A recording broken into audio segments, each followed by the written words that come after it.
Hey guys, welcome back. So in today's episode, we are going to address a lot of the internal rust issues that we've identified as we've started to peel the car further and further apart. Today's episode, we are going to do our rear speaker shelf, or our package tray extension pieces here. AMD was kind enough to send me both the left and the right pieces. They were in stock, so they had them here in just a couple days, which is fantastic. They're great looking pieces of metal. I can say with the Charger at least, there's very few things that I've done so far with this car that I have not looked forward to at all. This is definitely one that I'm not looking forward to. I mean, I'm fortunate enough at least to have the rear quarter blown out of here. We don't have glass in. I've got full access to it. If you guys are doing this with glass in, with quarters in, with trunk pan in, you got your work cut out for you because there's a lot of spot welds in there, and it's just access is really a big pain when you're doing this job. So at least with this video, you guys will be able to see kind of what all goes into that, where the welds are located at, and then ultimately fitting that piece in, because as we're this far into the car, it makes the most sense to actually start work our way from the inside out. And now that we have access, definitely the time to do that. We're also going to address right here on our trunk support pieces. We're more than likely going to have to either cut these tabs off, make a slice right here, and actually bend new tabs, or we may shorten this. We'll see how far fitment is off here.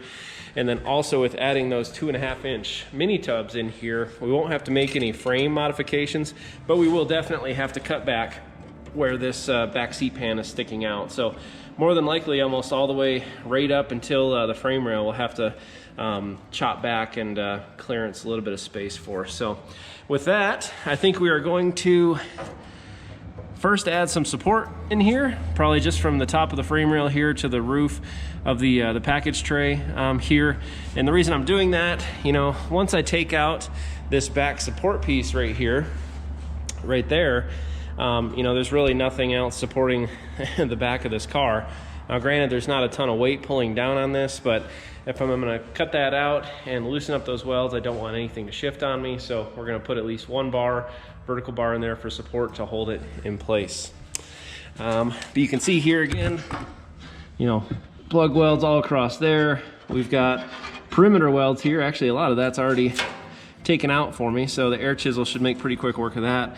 But we are gonna have to drill out quite a few of these original factory spot welds. So clearance is tight, space is limited. I'm gonna do my best to give you guys some good angles to watch kind of how I go about this, and we cut and replace this panel out. We do have to do the other side eventually, but for now, we're just gonna focus on finishing up the left-hand side of this car. So I'm gonna get the camera set up, we're gonna get rolling, and let's get this swapped out.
All right guys, so I got the old panel out. Now take a look at this.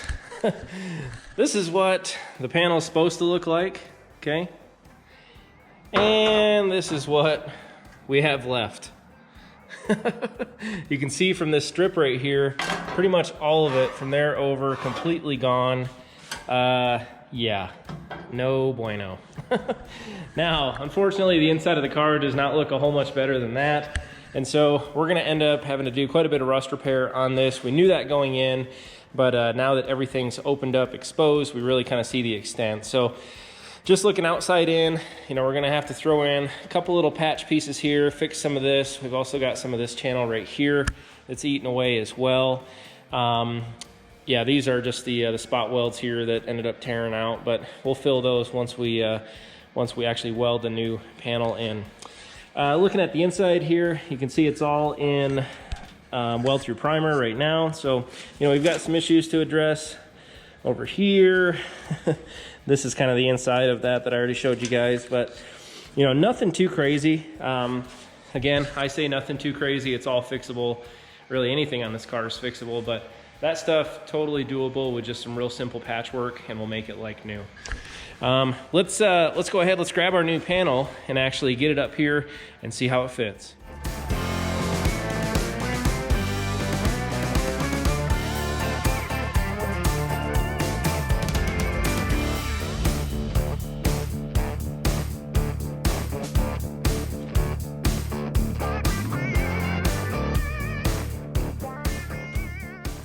All right guys, so AMD has done it once again. The panel's perfect, it fits fantastic in here.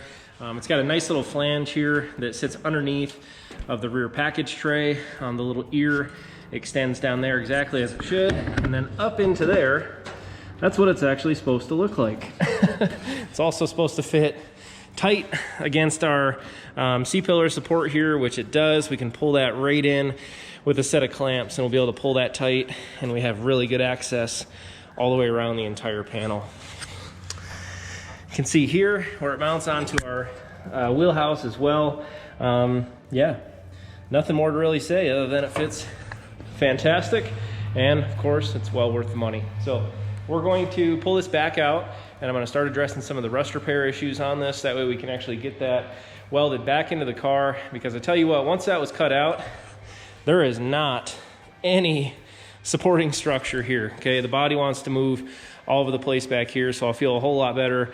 We're gonna get that screwed into place, get it welded in after we get these repairs knocked out, and then we'll go from there. So let's get to it.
Alrighty guys, and with that, our package tray extension is in, and it looks really, really, really good. So, we did fill in just, these open areas that were right here, where the package tray extension, where it actually goes up against the C-pillar here, was able to pull that nice and tight, fill that in with weld, and it's really, really strong. Was able to find good metal, not too far away from where all the rusted out metal was.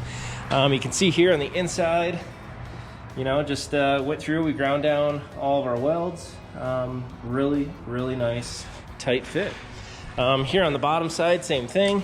Cleaned up our welds underneath here. With the exception of these are a bit tough to get to. I'll have to go get some belts for my belt sander to reach up inside of there. But this is really firm back up the car again, having all of this welded back together. And yeah, one more step in the right direction, right? So from here, what we're gonna do is we're gonna take out this seat belt that's back here, and then we're going to cut back our rear seat pan all the way to the frame rail, because now is the time where we get to test fit our mini tubbed wheelhouses. So I already know right away we're gonna have clearance issues with that, because with the extra 2.5 inches, it's gonna push it really close to the frame rail. So might as well cut this stuff out now to save some time here in the next couple minutes. So we'll go ahead, we'll take that out.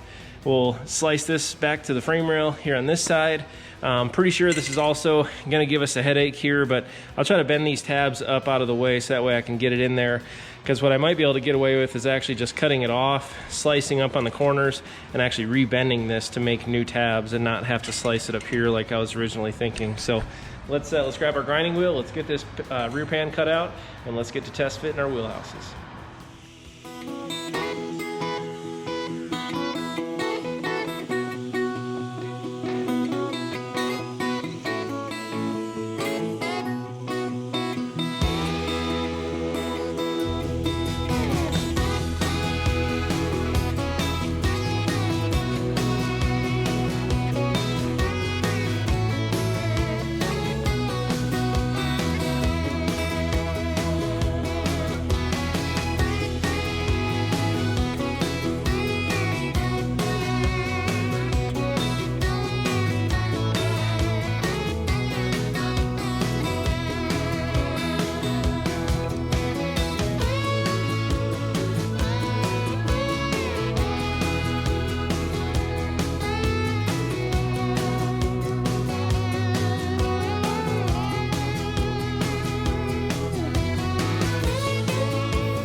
Alrighty, you guys, so we got our quarter panel matched up with our inner wheelhouse with the mini tub, and the fit is spectacular.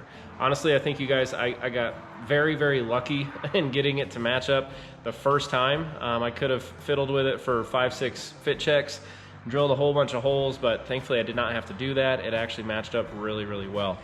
You can see here, you know, the fitment, hopefully you guys can see that, but the fitment all the way around is really, really nice.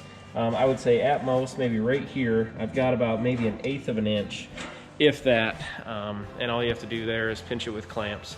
But having it that tight, and also with a little bit of flexibility, just with bending metal, and being able to clamp metal, you know, we have a little bit of adjustability here when it does come time for the final panel match, and just to make sure that everything's dialed in before we permanently weld the parts in.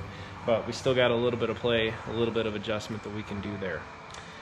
So from here, you guys saw me make that one flange that bolts to the top of the wheelhouse, or excuse me, welds to the top of the wheelhouse. I have it bolted right now just for fit check. I've got to do the exact same thing probably 5 or 6 times. I'm not going to bore you with that stuff. I'll post pictures on my Instagram if you guys are truly interested in seeing that stuff. But yeah, that's pretty much it to get this at least screwed in semi-permanently, pretty much where it's going to weld in. But overall, I'm really, really pleased with how the fitment of everything has come together. To be honest with you, I don't know if I had a few too many Mic Altis or what the deal was, but this went so smooth. I had to check and make sure that the rest of the car was still going to come together like it should. And you guys are probably going to be excited about this. I'm pretty pumped about this. But we have a deck lid and a tail panel that's also on the car. Now, obviously, as you guys look at this, you see the deck lid's a little bit tilted, whatever. Okay, our deck filler up here on the front is pretty much 95% disconnected here. There's still a little bit of adjustment, a little bit of play here that we need to do. But overall, you know, it actually fits. It's not too narrow.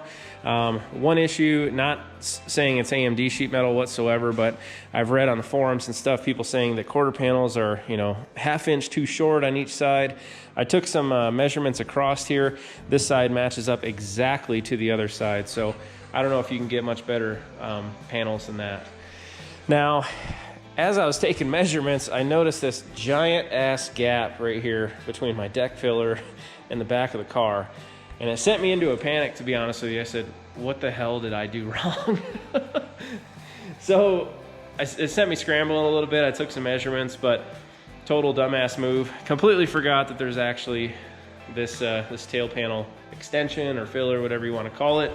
But if you guys remember back, those 3 notches that I was talking about, they mount with the 3 screws that are on here. And once you get that part in there and actually in place, now our gap is a whole lot better. So certainly within body working range, and we can dial it in at that point. So yeah, don't try to fit your deck filler, or excuse me, your trunk lid without having the extensions in place.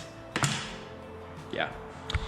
So where does that leave us? Now I have to basically do everything exactly the same that I did on the driver's side to the passenger side. We're gonna have to do that speaker shelf for the package tray extension. We're gonna mini tub the other side, just to kind of show you guys what this looks like on the inside of here. You know, you can also see just you know, how it all kind of came together here. I mentioned the brackets, you know, we've still got a few more of those to do on this side, but I'm really pleased with this. Very, very pleased with the mini tubs.